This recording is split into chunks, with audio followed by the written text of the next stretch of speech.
dernière fois, quant à la réponse à porter sur la question de savoir pourquoi Dieu tolère-t-il le mal. Nous avions bien compris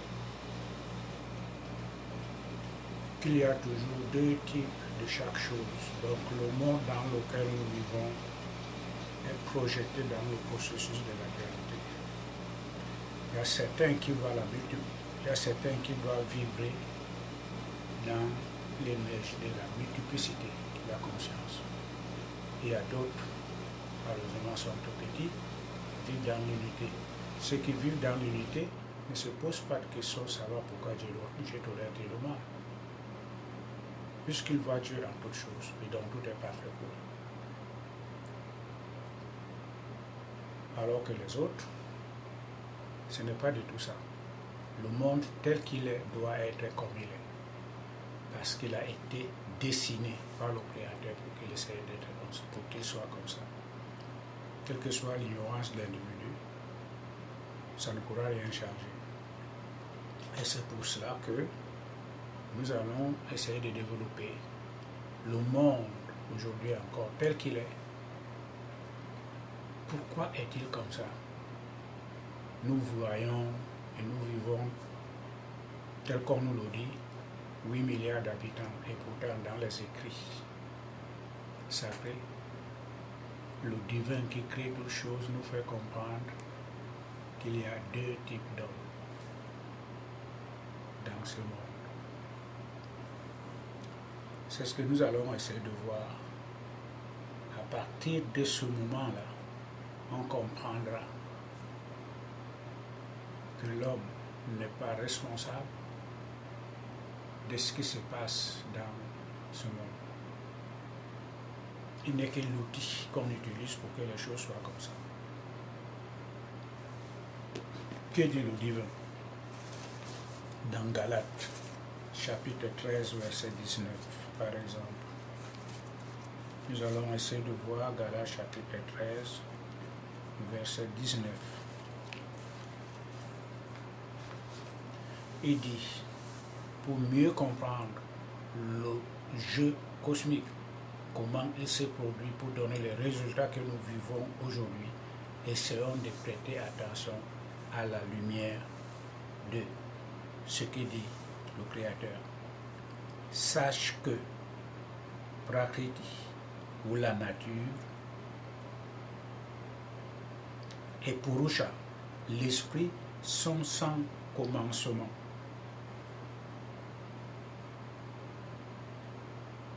Sache que les passions et les trois qualités découlent de la nature. On dit que la nature ou Prakriti est ce qui opère pour la production de la cause et de l'effet dans les actions. L'esprit individuel ou Purusha est, dit-on, la cause de l'expérience du plaisir et de la douleur. Voilà ce que dit le Créateur qui a créé toutes choses. Car l'esprit revêtu de matière ou Prakriti éprouve les qualités qui procèdent de Prakriti. Ces liaisons avec les qualités, ces qualités sont la cause de sa renaissance dans la matrice bonne ou mauvaise. Je crois que nous allons encore relire ça, ce chapitre 13, versets 19 à 21 de la Gita. Sache que Prakriti, ou la nature, Prakriti, c'est le nom que les hindous ont donné à cette qualité qu'on appelle nature. Et Purusha, l'esprit, c'est toujours le nom hindou pour distinguer les deux. Alors, pour commencer à bien comprendre, il y a d'abord Prakriti. La Prakriti est une substance féminine. Donc, elle n'a que des qualités féminines. Donc, on peut dire que la nature n'est autre chose que la mère divine en somme.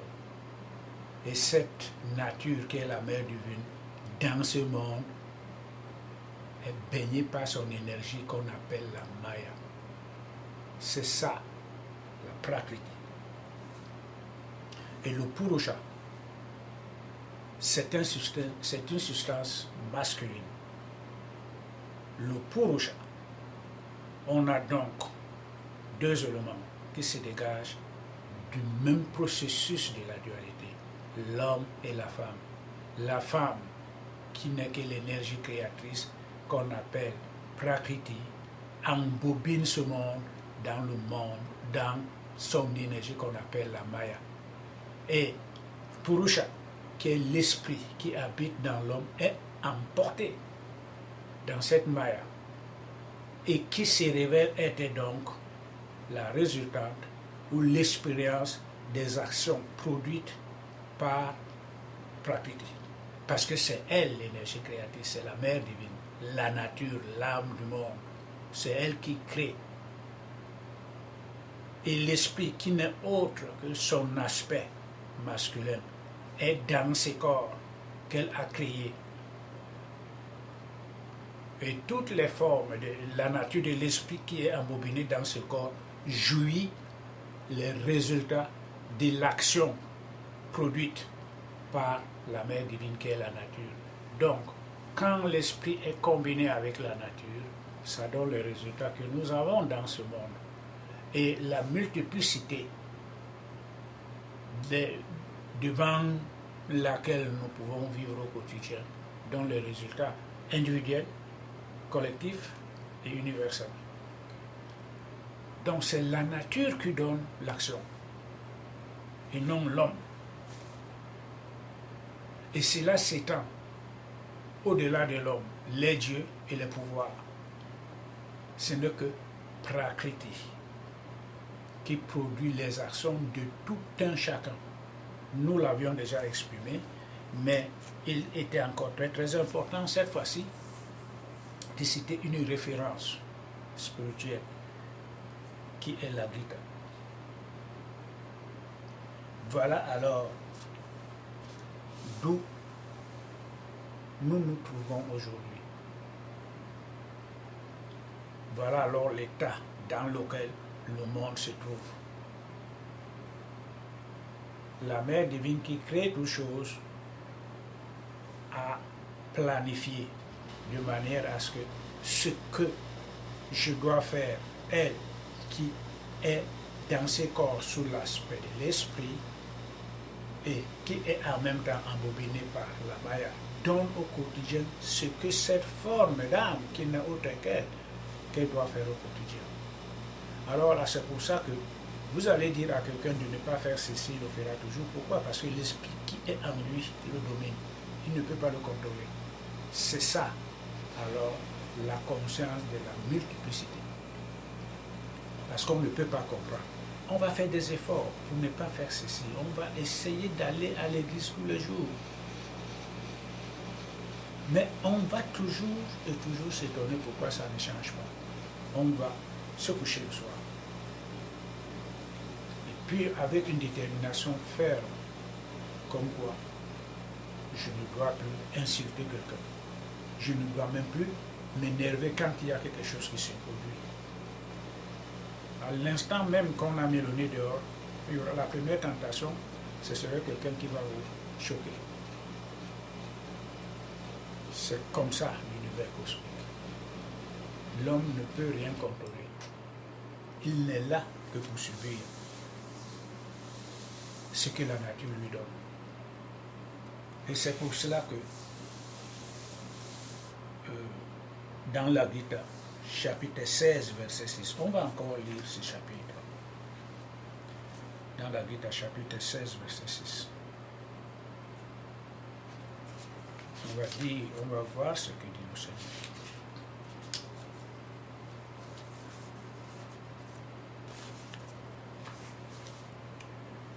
Arjuna était ici Krishna.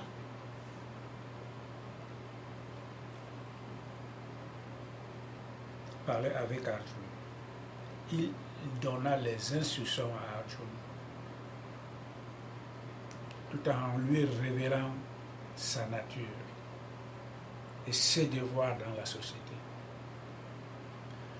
Après,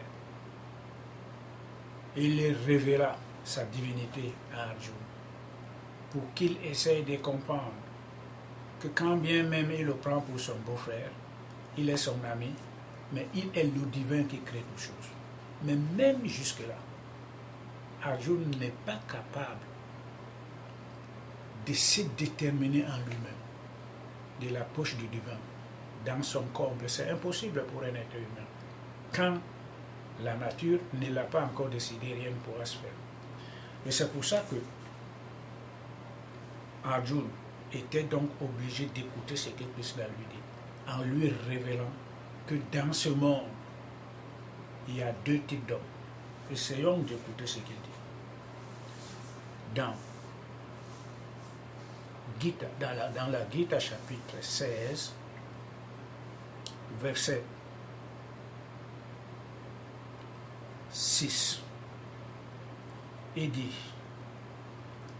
la nature des êtres dans ce monde est de deux espèces. L'une est divine et l'autre est démoniaque. Il dit, dans ce monde, dans lequel tout être humain vit, il n'y a que deux types d'hommes, deux espèces. Il y a l'espèce divine et l'autre qui est démoniaque, ce que les chrétiens généralement appellent Satan. Donc, ceci dit, la nature humaine, dans sa totalité, n'est que contenue par les natures démoniaques. Parce que les natures divines sont très peu nombreuses. Nous allons encore revenir sur ce que Jésus avait dit.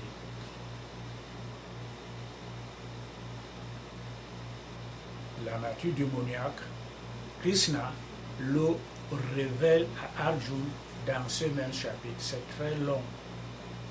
Individuellement, on pourra prendre ce chapitre et le lire attentivement. Il avait d'abord décrit les qualités divines qu'on peut retrouver dans un être humain qui est de nature divine. Après, il dit à Arjuna, de l'autre côté, j'étais déjà décrit. On peut lire un peu. On va essayer de lire un peu. Ok. Écoute, ô fils de Bharata, donc il parle à Arjuna. Quels sont les signes de celui dont les vertus sont de qualité divine? Il commence alors à citer l'intrépidité, la sincérité, l'assiduité dans la consécration, c'est-à-dire dans la pratique du yoga au quotidien, dans la pratique de l'action juste.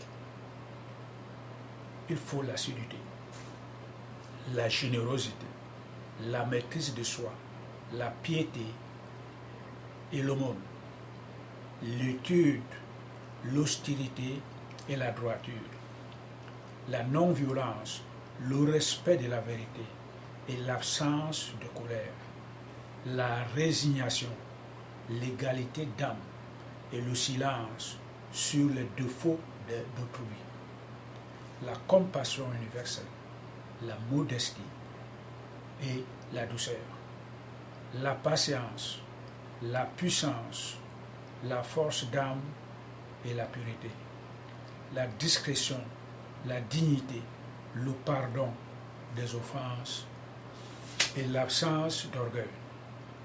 Ceux qui sont nés au fils de Prita, donc il s'adresse toujours à Arjuna, avec des dispositions démoniaques, sont caractérisés par l'hypocrisie, l'orgueil, la colère, la présomption, la prêté de langage et l'ignorance. Et il termine donc par indiquant ceci. La libération finale est le destin de ceux dont les attributs sont de caractère divin.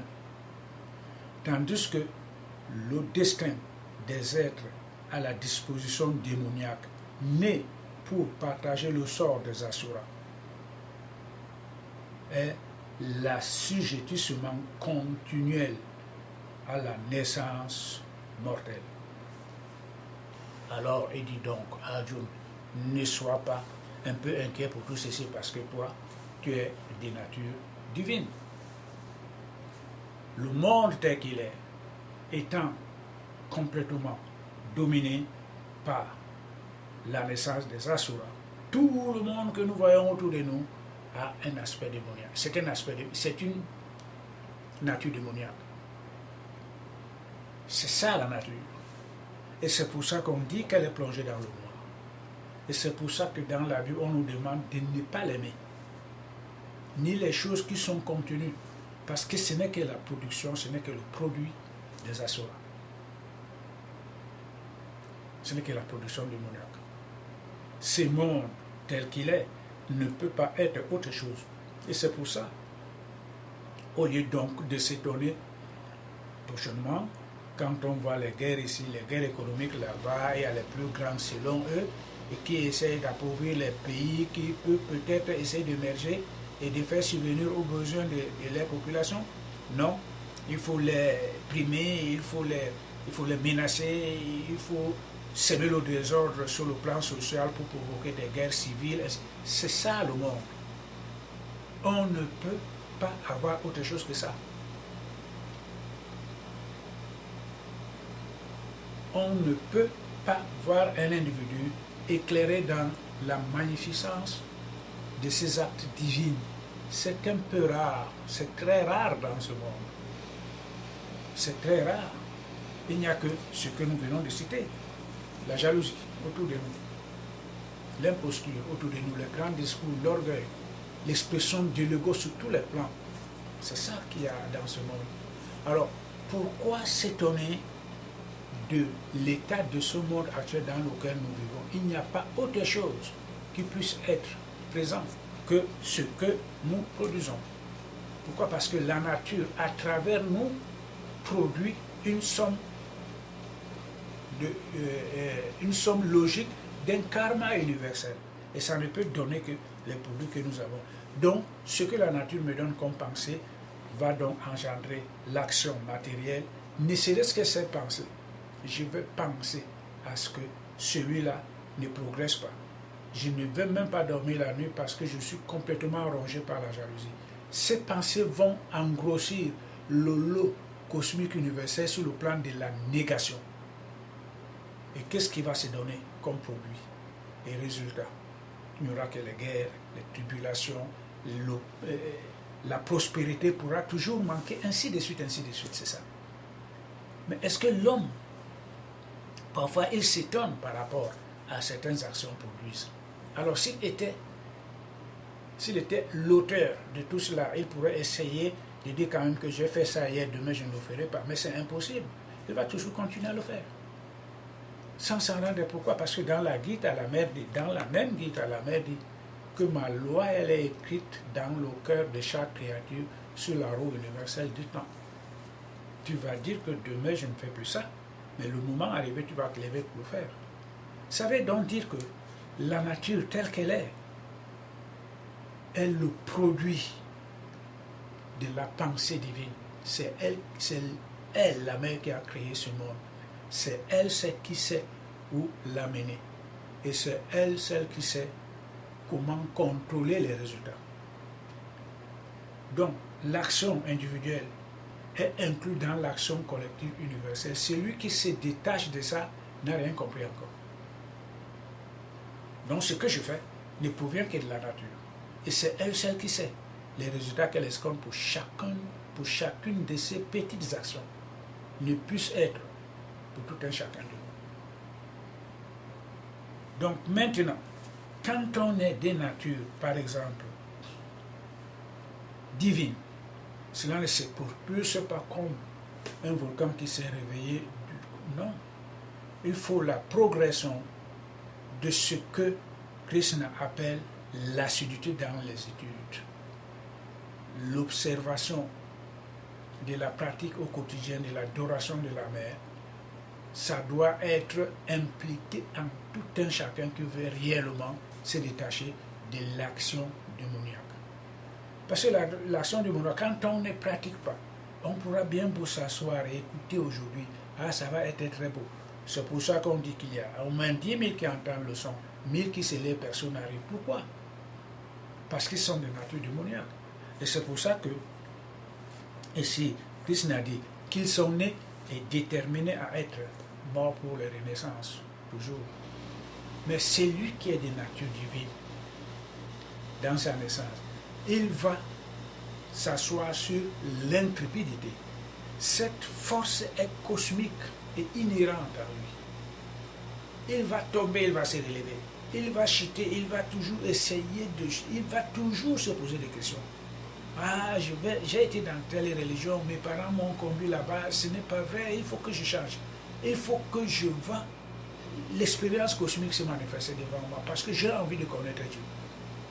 Voilà comment il va se poser des questions, il va essayer, il pourra même prendre des bateaux pour aller au bout du monde, chercher la sagesse.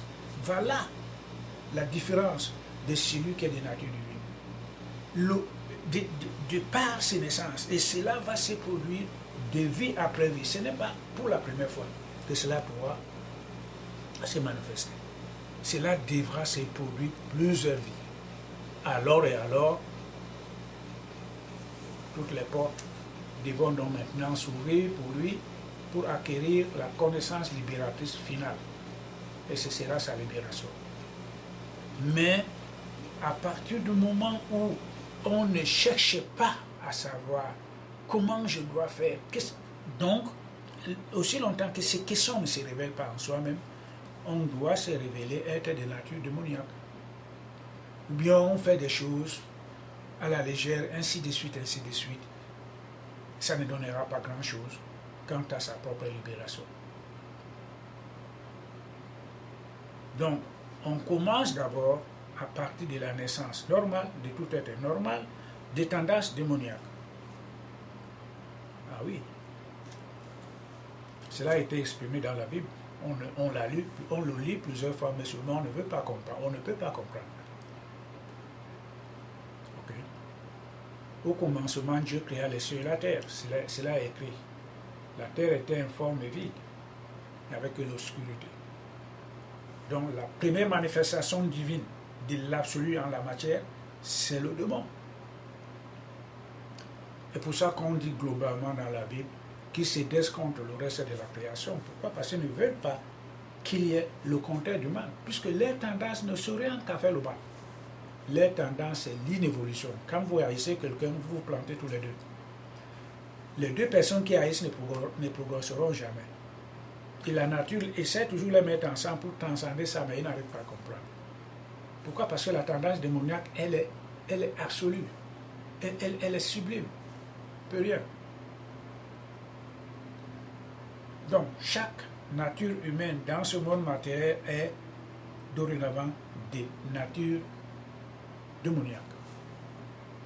Et à partir du moment et en rapport avec la grâce de la mère, on continue à pratiquer constamment et à l'assiduité, il y a l'intrépidité, il y a tout cela.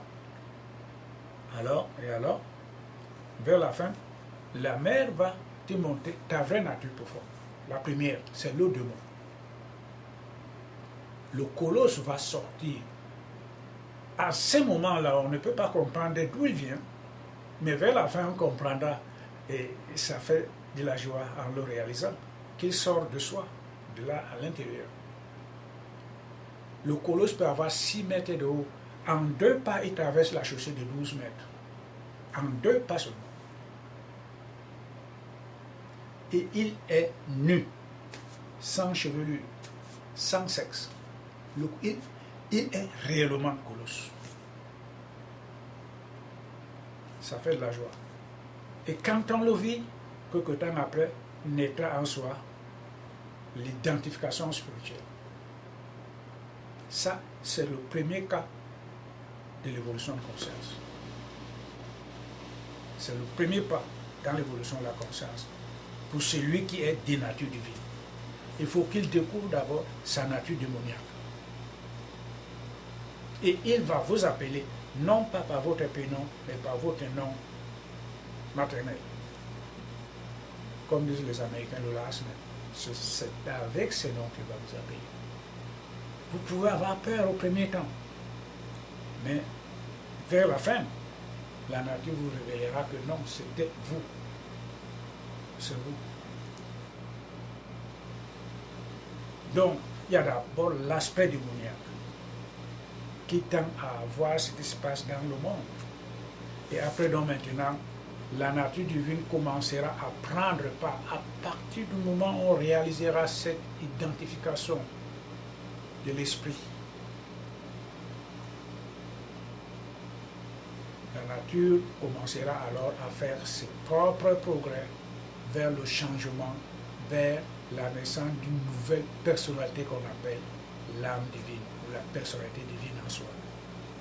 Pour répondre donc maintenant à ce que dit Christ. La seconde, c'est la nature divine qui a donc ces qualités dont on venait de dire. On ne naît pas avec, on est avec les qualités démoniaques. Et après la naissance d'une nouvelle personnalité, après la réalisation de son identification spirituelle, qui est cette nature démoniaque, ce grand colosse, commencera alors la purification pour la naissance de la nouvelle personnalité. Ça ne se passe pas d'un jour à l'autre. La preuve,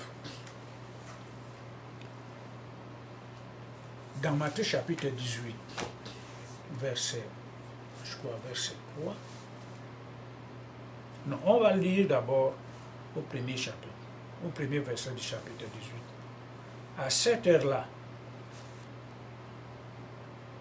les disciples s'approchèrent de Jésus et dirent: qui donc est le plus grand dans le royaume des cieux? Nous allons encore reprendre. À cette heure-là, les disciples s'approchèrent de Jésus et dirent: qui donc est le plus grand dans le royaume des cieux? La question vient de qui? Des disciples. Ceux donc Dieu avait appelés et que Jésus, en tant que Verbe, la même chose que la divinité, avait choisi. Il les avait donné l'onction, il les avait donné le transfert d'énergie, ils avaient l'enseignement direct du Christ, mais malgré cela, ils posent toujours la question: mais Seigneur, qui est alors le plus grand dans le royaume des cieux? Écoutons la réponse. Alors, appelant à lui un petit enfant, il le plaça au milieu d'eux et dit: vraiment, je vous le dis, si vous ne vous retournez pas et ne devenez pas comme des petits enfants, vous n'entrerez en aucune manière dans le royaume des cieux. Pas encore la réponse.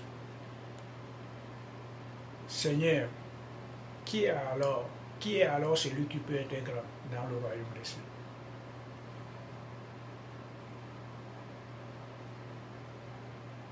La question est d'ordre matériel. C'est l'intellect, c'est l'ego. Devant Dieu, il n'y a pas de petit ni de grand. Tout est un. En ce moment-là, les disciples étaient encore embobinés, ou bien ils émergeaient toujours et toujours dans la diversité de la conscience infinie. Donc c'est la Maya, c'est l'ego. Là, on trouve des qualificatifs, des adjectifs: celui-ci est grand, beau, grand, riche, etc., etc. C'est dans le monde en bas. Et qu'est-ce qu'il a dit Jésus? Il s'est servi alors d'un élément matériel pour les placer comme étant une réponse vraiment adéquate.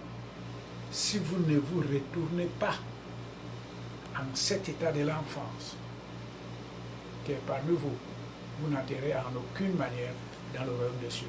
Ces gens qui posaient cette question à Jésus étaient déjà des grands.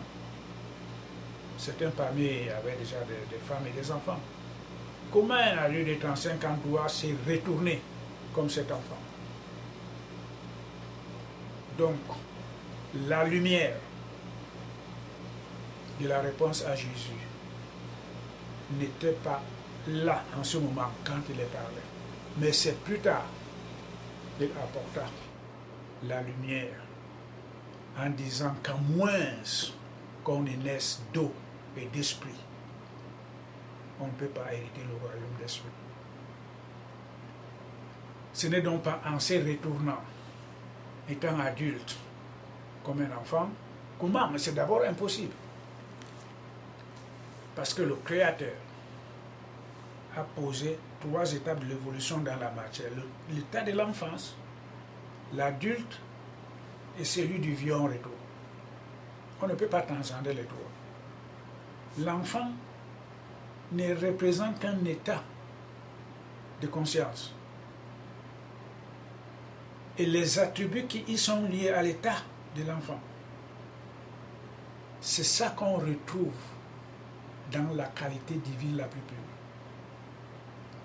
L'enfant n'a pas de constitution mentale, il n'a pas l'expression de l'ego. L'enfant, il est naïf, il a amour pour. Il n'a pas de projet ni de cours à long terme. L'enfant vit au quotidien. Placé devant la présence de ses parents, il vit au quotidien. C'est ça l'état de l'esprit qu'on doit atteindre quand on essaie de rêver à sa libération. On doit s'abandonner comme l'enfant à sa mère, à ses parents. On s'abandonne. Donc s'abandonner, c'est de vivre au quotidien. Et ici et maintenant, tout est là. Et dans la parfaite joie et en harmonie et amour avec le tout. C'est ça l'état de l'enfant. C'est cet état-là dont Jésus voulait parler à ses disciples. Mais il ne pouvait pas comprendre pourquoi n'avait-il pas dit clairement comme ça à ses disciples. Parce qu'ils étaient encore dans l'élément de la matière. C'est très très impossible. C'est impossible pour un être ordinaire de comprendre la pensée divine. Et c'est pour ça que Jésus s'est servi de l'enfant, à moins que vous ne retourniez. Parce qu'ils savent que l'enfant est naïf. L'enfant, tu le tapes, tu le reprends encore, tu lui donnes ceci, il ne te demande rien. Il n'exige rien. Il n'a pas le souci d'avoir un compte en banque. La qualité de la voiture qu'il va payer. Combien d'enfants il faudra faire, quelle est la femme qui va marier, ainsi de suite. Tout cela est au-delà de l'enfant. C'est un état pur et divin. Et à moins qu'on ait rêvé, à moins qu'on ne soit dans cet état pur et divin, on ne peut pas entrer dans le royaume des cieux. Mais au moment où Jésus les parlait, ils ne pouvaient pas comprendre. Même si Jésus les avait apporté cette lumière de cet esprit, cette lumière par rapport à leur question, ils ne pouvaient pas. C'est plus tard, quand il est parlé, qu'à moins qu'on ne naisse d'eau et d'esprit, on n'héritera jamais le royaume des cieux. On revient encore sur le même chapitre de Galates, de la Gita, chapitre 13. On parle de Prakriti, qui est la nature. C'est toujours une substance féminine. Et de Purusha, qui est esprit. Ici encore, Jésus répète la même chose. À moins qu'on naisse de Purusha, de l'esprit et de l'eau, qui est la nature, on ne peut pas hériter le royaume de Dieu. Savez, nous avions déjà expliqué ça. Mais nous allons encore essayer d'apporter encore une petite dose là-dessus. La mère divine qui a incarné dans la matière l'œuvre dans le 6e chakra qui est en bas. Dans le premier chakra qui est en bas, que les hindous ont justement appelé Muladhara chakra. Et il y a la colonne droite qui diffuse l'énergie cosmique de haut en bas, qu'on appelle le Sushumna, est bloquée à partir d'ici. Donc, au-delà, il circule normalement. Les énergies circulent parce que les trois divinités qui sont une doivent composer. Mais à partir du moment où commence l'élément de la matière, ça ne circule plus. C'est bloqué. Pourquoi? Parce que la mer qui est en bas dort. Elle représente les trois divinités qui dorment là-bas. On l'a expliqué comment. Puisqu'elle s'est retournée 3 fois dans le Sushumnadam. Chaque étoile représente une divinité qui dorme en la matière. Ok? Donc maintenant, d'où vient alors le prakriti, ou la matière, ou l'eau dont parlait Jésus, et l'esprit. Donc dans ce Sushumna, du côté gauche, les hindous appellent Ida, c'est la femme. Et du côté droit, c'est l'homme, représente l'homme. Donc l'homme et la femme, dans la matière, doivent s'éveiller. Ils doivent donc maintenant s'éveiller. Donc, ils doivent prendre feu. Quand Ida prend feu, il va donc s'embraser. Et c'est en ce moment-là que la Kundalini monte. C'est là la naissance d'eau et d'esprit dont parlait Jésus. L'eau qui est représentée du côté gauche et l'esprit qui est représenté du côté droit de Sushumna. Tant que les deux n'auront pas pris feu, il n'y aura pas de naissance divine. Alors il faut que les deux prennent feu. À moins qu'on ne naisse d'eau et d'esprit. Ça, c'est la naissance d'eau et de l'esprit. Il faut que les deux prennent feu. Quand ils prennent feu, alors la Kundalini qui monte maintenant, chakra après chakra, c'est la naissance de l'homme spirituel. C'est en ce moment-là que toutes les portes de la libération sont ouvertes. Même si elle n'arrive pas au 6e pour partir immédiatement, commencer l'exode, mais elle arrivera. Parce que la mère ne peut abandonner l'œuvre qu'elle a entreprise elle-même. Donc nous avons bien compris que chez les hindous, le Ida représente l'eau dont parlait Jésus, ou Prakriti. Et le Pingal, à droite, représente l'esprit, ou Purusha, toujours dans la Gita. Si les deux ne prennent pas feu, donc la mère continuera toujours à dormir. Et quand elle s'éveille, c'est que sa montée va se manifester. Elle se réveille et elle va donc maintenant monter par la naissance qui est le symbole de l'allumage du Pingal, de Ida et du Pingal pour sa montée. Voilà ce que je voulais dire.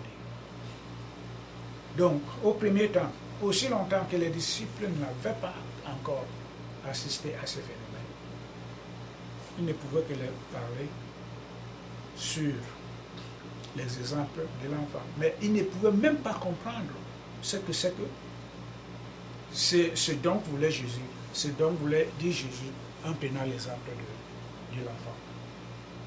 Donc c'est très très impossible de vouloir croire qu'on peut comprendre quelque chose de la divinité tant qu'on n'est pas né de nouveau.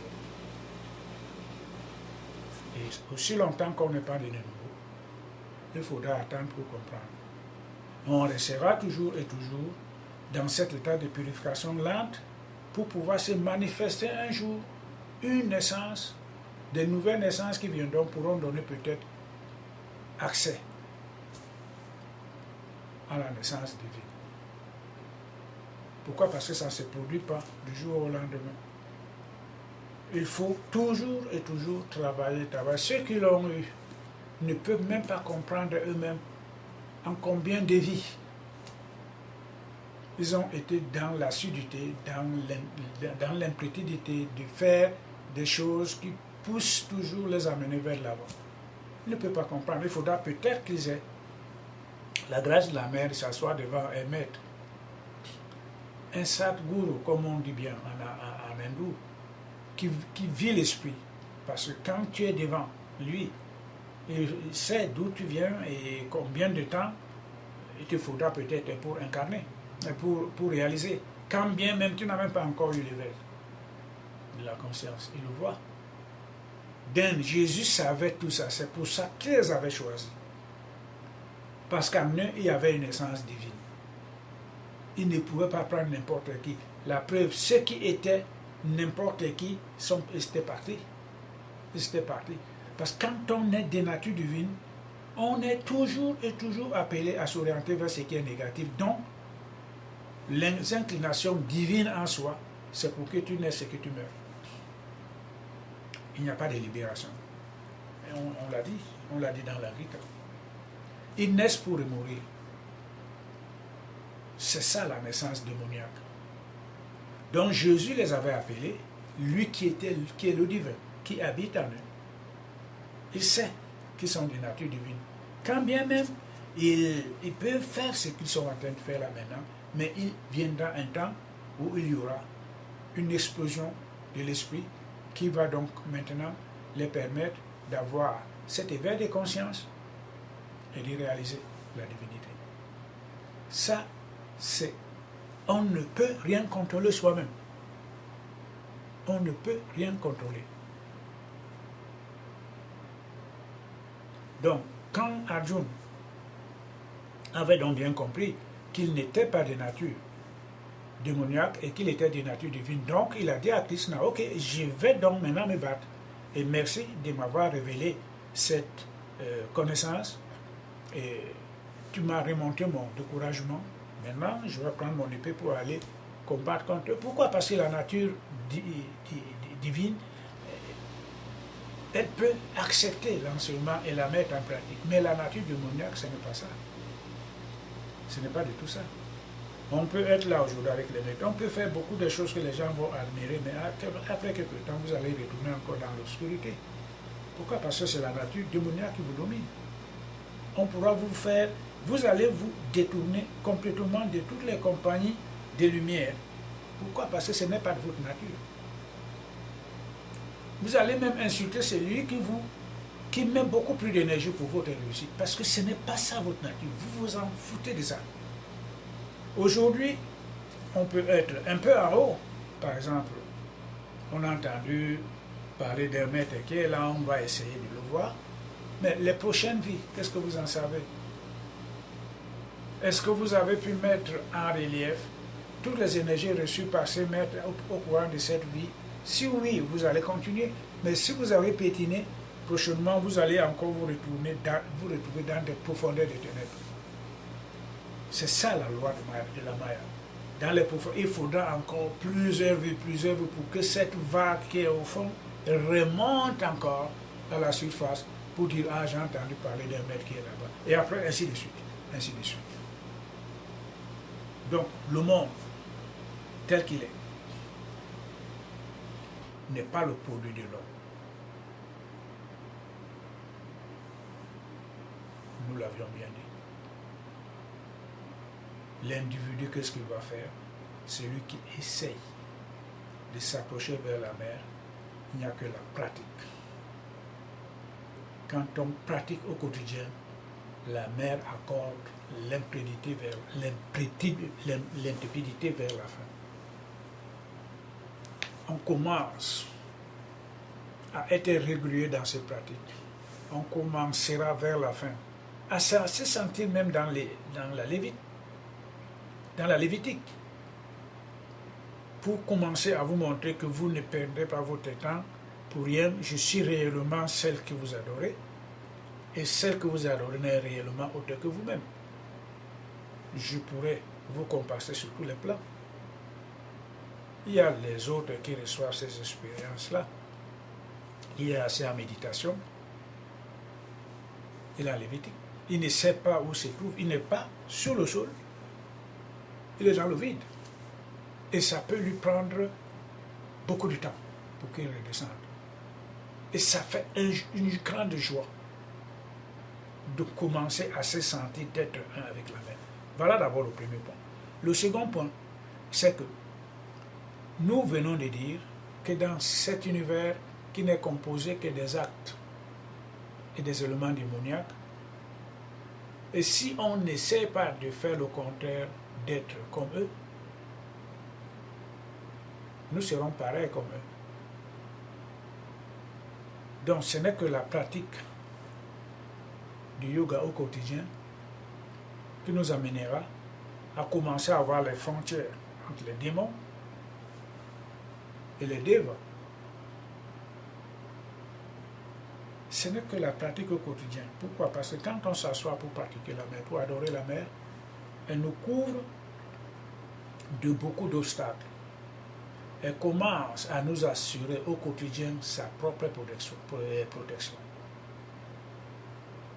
On va commencer à habiter un jugement parfait parce que l'intuition commencera à nous indiquer la vraie perspicacité.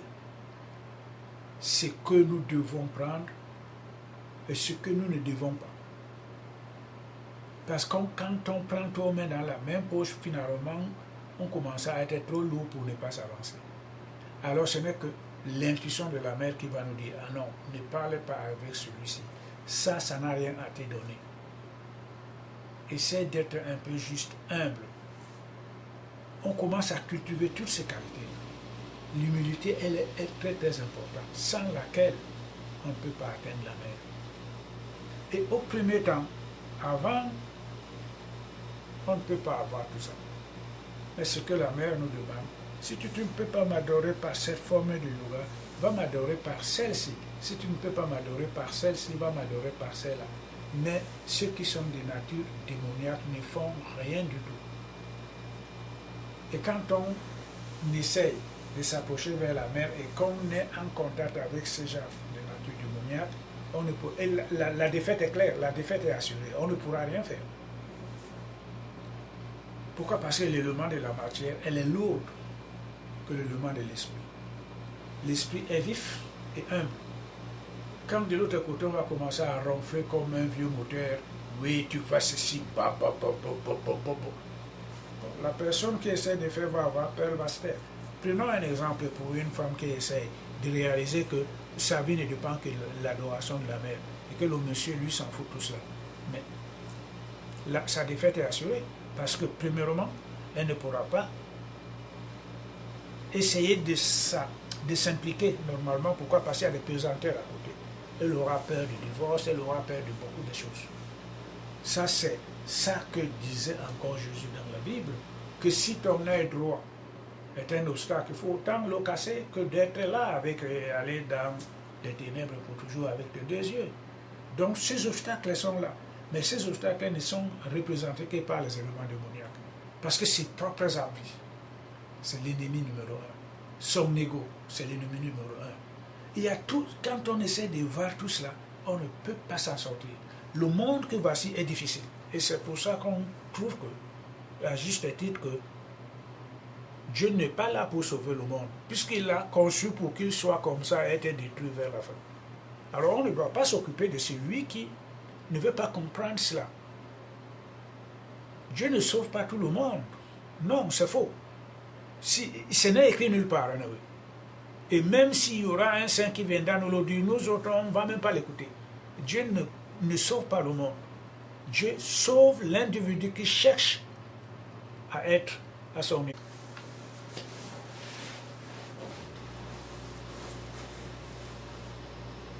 Nous allons toujours continuer à dire que s'il y a un saint qui se manifeste, nous autres, nous n'irons pas le voir pour écouter ce qu'il dira au sujet de la sauvegarde de ce monde par la divinité. Parce que c'est saint, il a déjà parlé. Il ne pourra jamais se conquérir en envoyant encore un autre messager. Il est vrai, Dieu a dit, il a été écrit dans la Bible, que Dieu a tant aimé le monde au point qu'il a donné son Fils unique pour sauver le monde. Mais la condition a été posée.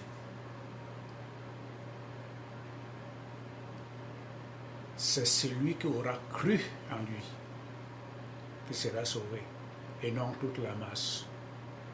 C'est ça la différence. Et c'est ça qu'il est très très important pour tout un chacun de comprendre l'importance de cet éclairage. Dieu a tant aimé le monde qu'il a envoyé son Fils unique afin que quiconque croit en lui ait la vie. Comment se manifeste alors la croyance en son Fils Jésus-Christ? Prenons l'exemple de ce monde tel qu'il est. Les guerres des religions, les guerres tribales, les guerres civiles, les guerres mondiales. Tous ces gens qui font ces guerres, qui prennent le fusil pour aller tuer quelqu'un d'autre, ce sont des gens de ce monde qui ont été baptisés dans des religions dites chrétiennes depuis 2000 ans. Ils comprennent très bien la tradition chrétienne, ce que ça voudrait exprimer. Mais ils s'élèvent pour aller tuer quelqu'un d'autre. De l'autre camp, c'est des religieux. D'un autre, c'est encore des religieux. Est-ce que c'est la manifeste de l'amour en Christ, de son obéissance en Christ en tant que disciple? Non. Alors tout le monde entier baigne dans cet ordre-là. Comment Dieu pourra donc venir sauver ce monde qui n'est pas capable de se manifester en tant que le vrai pratiquant et le devenir du disciple de Christ? Ce n'est pas parce qu'on va dire « Ah, je crois en Christ » qu'il viendra me libérer, tout en faisant le tout contraire de ce qu'il exprime lui. La croyance en Christ doit s'appliquer sur son enseignement, sur l'obéissance stricte de son enseignement, afin d'atteindre la conscience christique et vivre cette conscience christique. Pendant qu'on y pratique tous les jours, pendant qu'on essaye, en s'efforçant d'obéir strictement aux principes de la vie du chrétien, du disciple, on finit par découvrir en soi le Christ cosmique qui n'est autre que le vrai soi. Et c'est ce Christ cosmique, dès qu'il se manifeste en soi, vous amène donc maintenant à vivre la conscience christique. Et là, il ne baigne que l'amour universel. Il ne baigne que l'unité, la compassion universelle et l'harmonie avec le tout. Le pardon, tout ce que Jésus a enseigné, c'est là. Mais il faut atteindre ces niveaux de conscience, réaliser le Christ cosmique en soi et enfin vivre la conscience christique qui vous amène à la libération. Combien de gens le font dans ce monde? Ils sont très peu nombreux, très peu nombreux, comme le disait le Maître Christ. C'est pour ça que ceux qui ne le font pas ne pourront jamais être libérés. Et ceux qui ne le font pas représentent à peu près 99,5% de la population mondiale. Alors ils ne baignent que dans les énergies des Asuras. Et cela fut représenté, on l'a bien dit la dernière fois, par le peuple juif qui attendait la libération, mais le Messie qui devait les libérer n'est pas venu pour libérer la masse ou bien la matière qui ne se libère. Le Messie était venu pour libérer Israël spirituel. Et comme ça, donc ceux qui vivent dans la conscience christique, ils ont réalisé le Christ cosmique en eux, il représente la congrégation spirituelle Jésus a bien dit qu'ils sont les membres de la congrégation chrétienne, les 144 000 membres. C'est très symbolique ce chiffre. Nous l'avions peut-être bien dit avant. Il y a 4 plus 4 égale 8 plus 1, ça fait 944 d'Inde. Donc, cette congrégation représente la totalité de la conscience cosmique universelle. Ceux qui doivent diriger les affaires universelles avec Christ. C'est pour eux que l'avatar incarne d'âge en âge, et c'est pour eux que le Christ, Jésus, Krishna, viennent pour les libérer. Alors, le monde tel qu'il est ne peut jamais veiller dans la paix universelle. Pourquoi? Parce que le monde qui le compose est dirigé et nanti par les énergies démoniaques. Ces énergies démoniaques, elles représentent la diversité, la multiplicité de la conscience. Chacun pense ce qu'il veut. Il y a d'autres qui essaient de prendre les pouvoirs, dominer sur les autres. Il y a certains qui font ceci, d'autres qui font cela.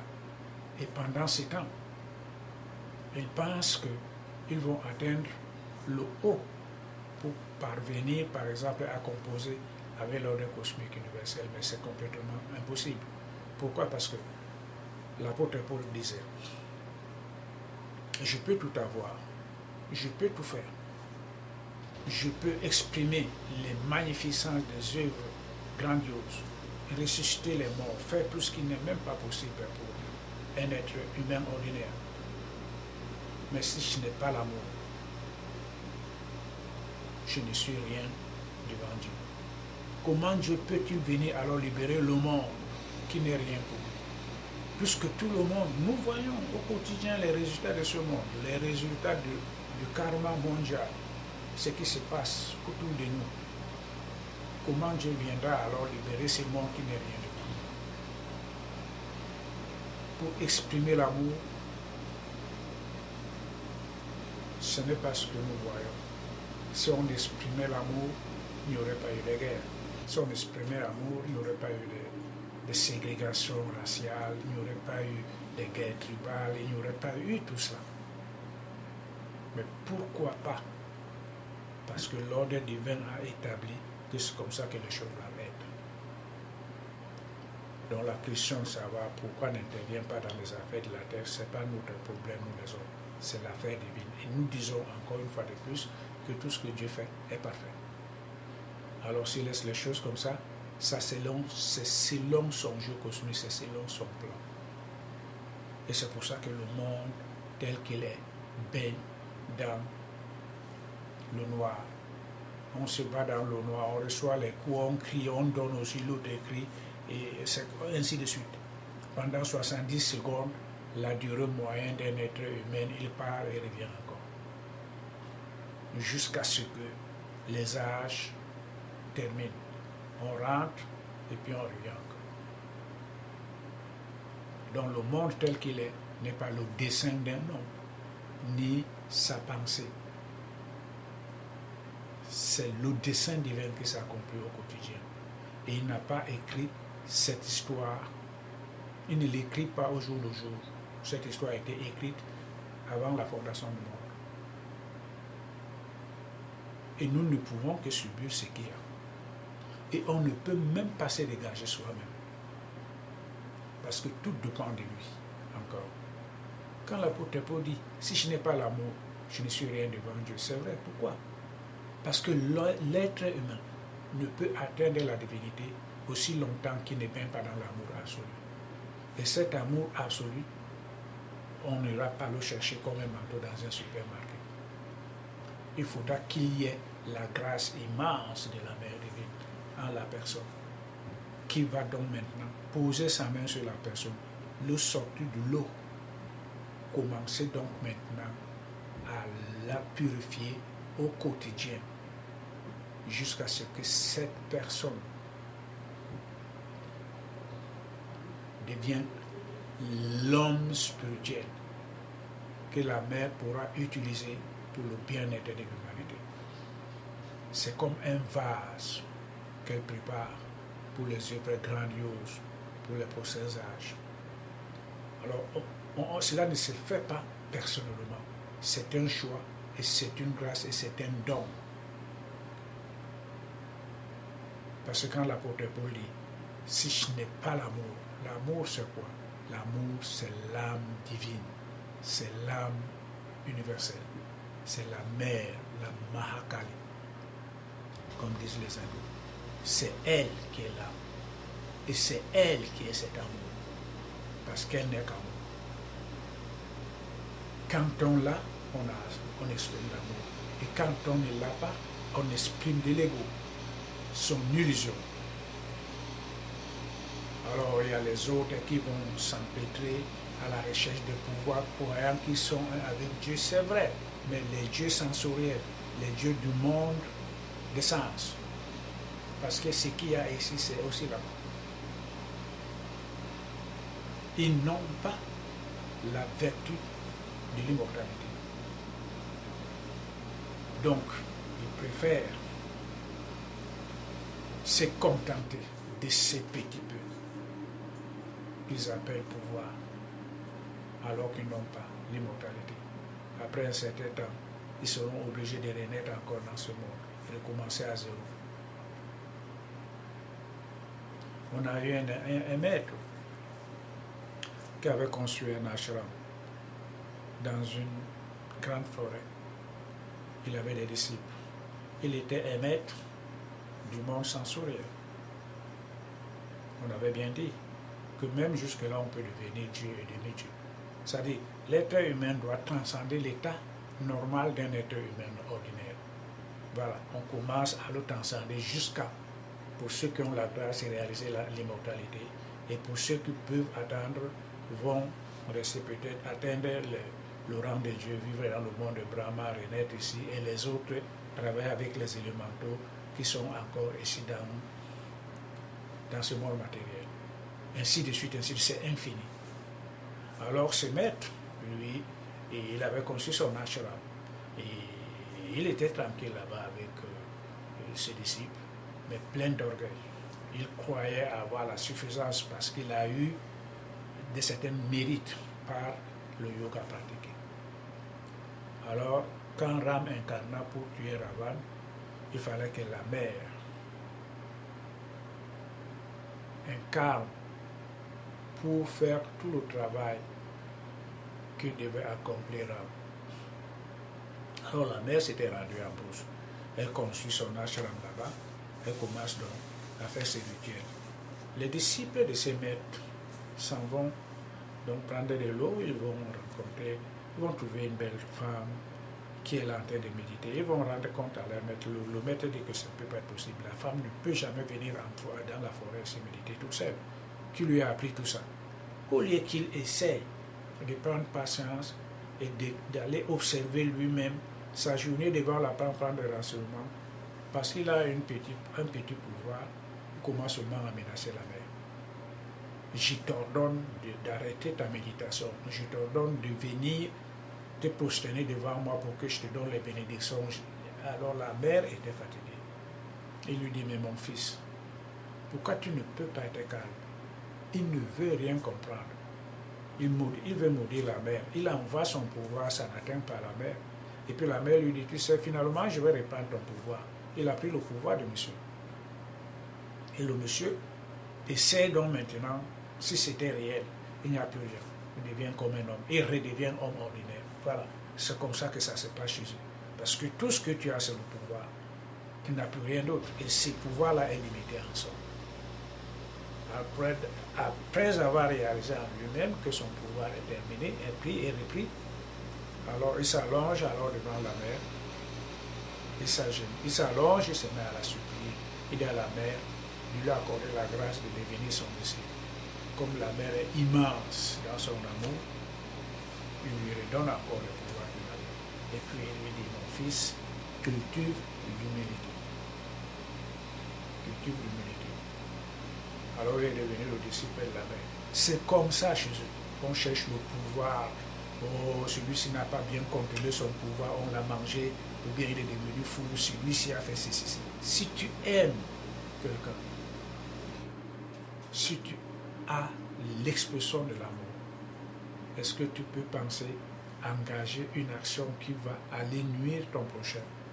Parce que cette personne n'est autre que l'extension de ta propre conscience. Vous êtes un. Et dans ce monde de la multiplicité, cette connaissance n'existe pas. Il n'y a que ce savoir, intellect qui pense que je suis supérieur à celui-là, je vais le montrer. La connaissance vient par l'éveil de l'âme. Quand l'âme s'éveille et s'élève, la connaissance suit. Vous connaissez tout. Jésus l'a bien exprimé. Restez sur place et continuez à méditer. Je vous enverrai l'assistant qui vous rappellera toutes choses. C'était le Saint-Esprit qui a eu la manifestation de l'éveil de tous ses disciples. Il ne les a pas dit que je vais vous envoyer des bibliothèques à construire pour aller étudier ceci, cela. Non. Donc les gens du monde de la multiplicité, ils ne peuvent jamais être libérés. Pourquoi? Parce qu'ils n'ont pas d'amour. Ils ne l'expriment même pas. C'est trop loin. Et dans cet état, on est comme des petits enfants. Pour ceux qui sont au-delà de cet état. Pour ceux qui sont au-delà de cet état, les autres sont considérés comme les petits enfants. Il est dit par le Maître et par la divinité par elle-même. Aussi longtemps qu'il restera une petite trace de l'ego dans l'homme, ne réalisera jamais la divinité. Et c'est pour ça que le savoir intellectuel ne peut amener personne à la réalisation. C'est impossible. Il faut la grande architecte par excellence, qui est la mère elle-même en soi, qui s'éveille, qui s'élève. Et c'est elle qui sait comment s'amener elle-même à la purification pour réintégrer l'autre aspect d'elle-même qu'on appelle Shiva. Au septième chakra, la personne est libérée, ou autrement elle est libérée. On finira par comprendre soi-même qu'en adorant même la mère, on adore soi-même. Parce que le soi réel, c'est la mère de même. Et vous verrez vous-même dans votre sanctuaire comment votre personnalité astrale va bouger dans le sanctuaire, va se manifester devant vous au quotidien et tous les jours. Vous vous verrez vous-même comme dans un miroir.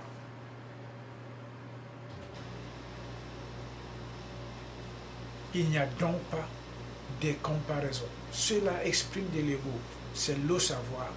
J'ai été chez un maître, il m'a donné un secret. Moi, je vais faire en sorte que si je rencontre un autre, je vais lui montrer que je suis plus supérieur. Je vais lui rendre ceci.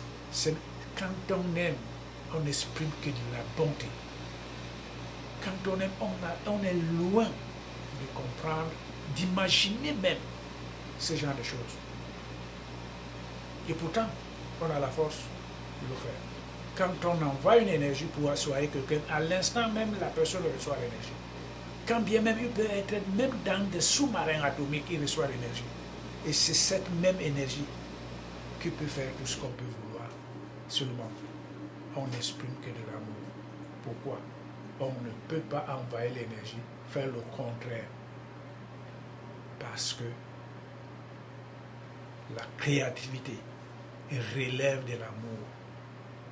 Aussi longtemps que l'individu sera écarté de cette source de créativité qui est l'amour, tout ce qu'il pourra entreprendre dans la vie ne progressera pas.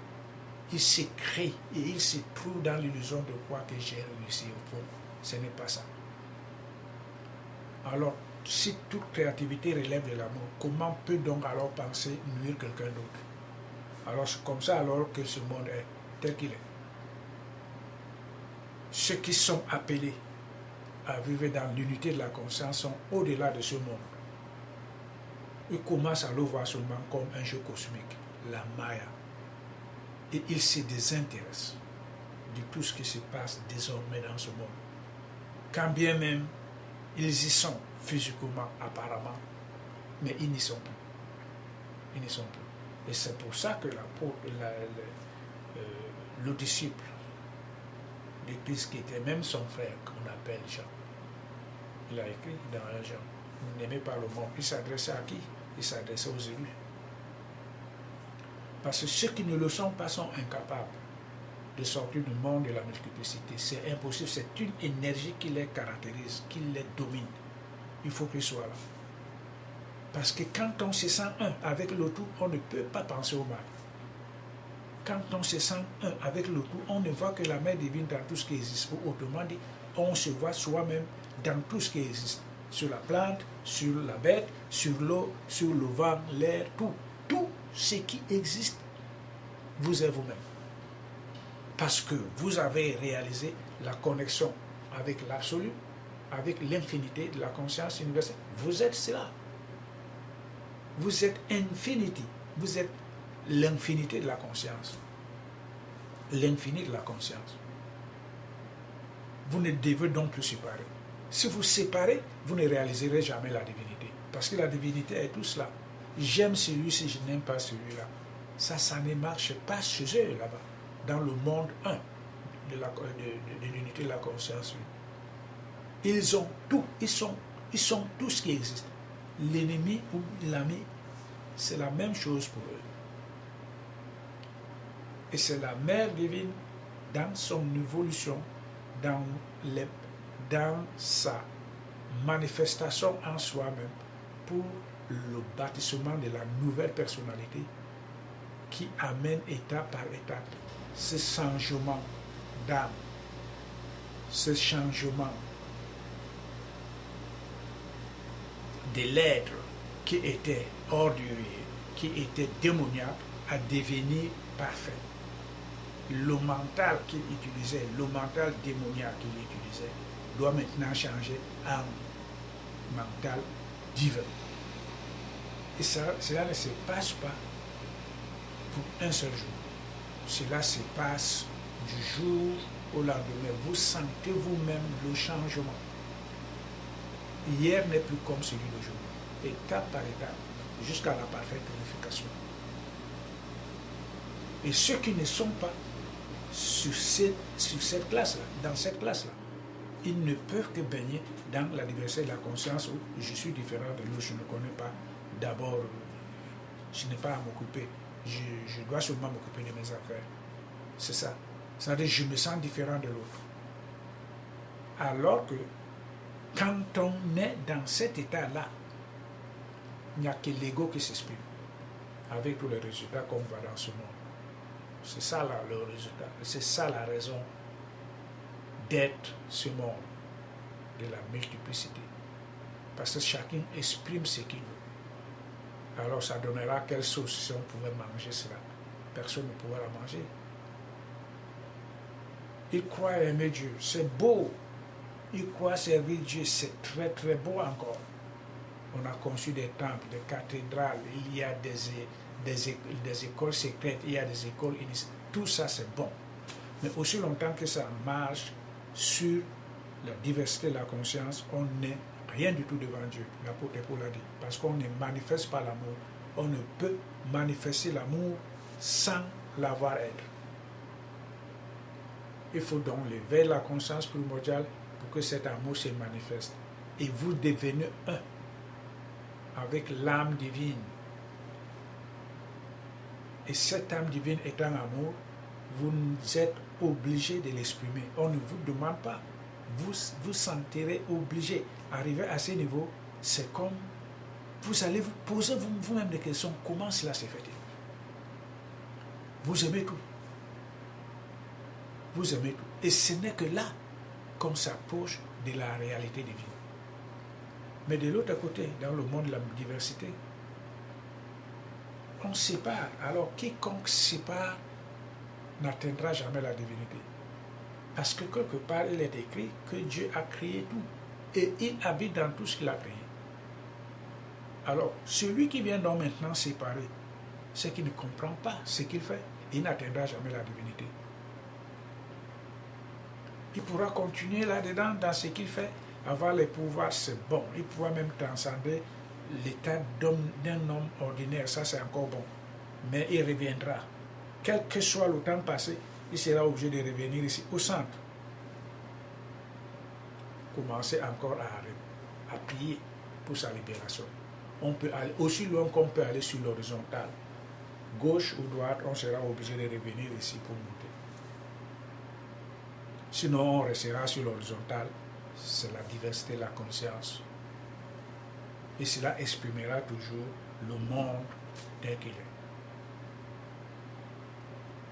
Donc, nous avions bien compris que ce n'est pas l'homme qui écrit l'histoire, ni son histoire à lui-même. Il n'est que l'outil que la divinité utilise pour faire ce qu'il doit faire dans le monde. L'homme n'a que la volonté de l'action. Et c'est cette volonté de l'action que l'homme doit mettre à l'œuvre pour essayer de créer la coopération la plus étroite de la divinité pour qu'elle dicte au quotidien le pas à suivre, au lieu de se lancer aveuglement par son mental pour essayer de chercher des solutions qui ne pourra jamais aboutir. Donc le monde tel qu'il est, c'est le plan divin.